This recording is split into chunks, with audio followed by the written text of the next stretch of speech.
Okay ನೋಡಿ, ಎರಡನೆಯ ದಿನದ ಈ ಎರಡನೆಯ ಭಾಗಕ್ಕೆ ಬಂದಾಯಿತು. ಇವತ್ತಿನ ದಿನ ತಾಳಗಳ ಪರಿಚಯ. 7 ತಾಳಗಳಲ್ಲಿ ಒಂದು ತಾಳ ಅಭ್ಯಾಸ ಮಾಡಿ ಆಗಿದೆ, ತ್ರಿವುಡೆ ತಾಳ.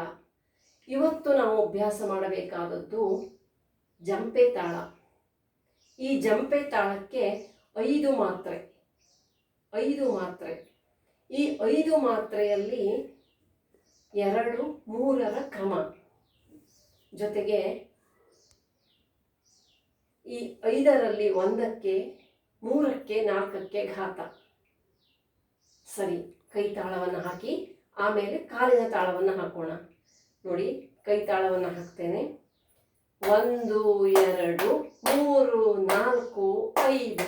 1, 2, 3, 4, 5. ಧೇಮ್ ಕೀಟ, ಧೇಮ್ ಧೇಮ್ ಕೀಟ, ಧೇಮ್ ಕೀಟ, ಧೇಮ್ ಧೇಮ್ ಕೀಟ. ತಾತ ಕೀಟ ತಕ ತಾಕಿಟ ತದ್ದಿನ್ನಕ್ಕ ತದ್ದಿಂ ತರಿಕಿಟ ತಯಕುತ ಆಂ ತದ್ದಿನ್ನ ಧೇಮ್.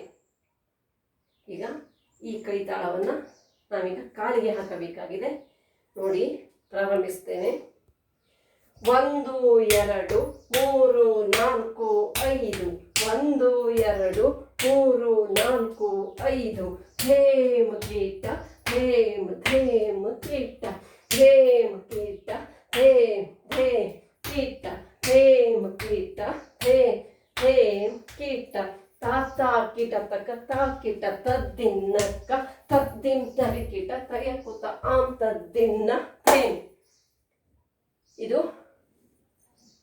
ಈ ಒಂದು ಜಂಪೆ ತಾಳದ ಬೇಸಿಕ್ ಮತ್ತು ಮುಕ್ತಾಯ.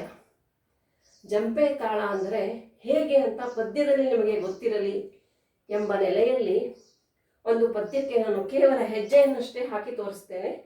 ನೋಡಿ.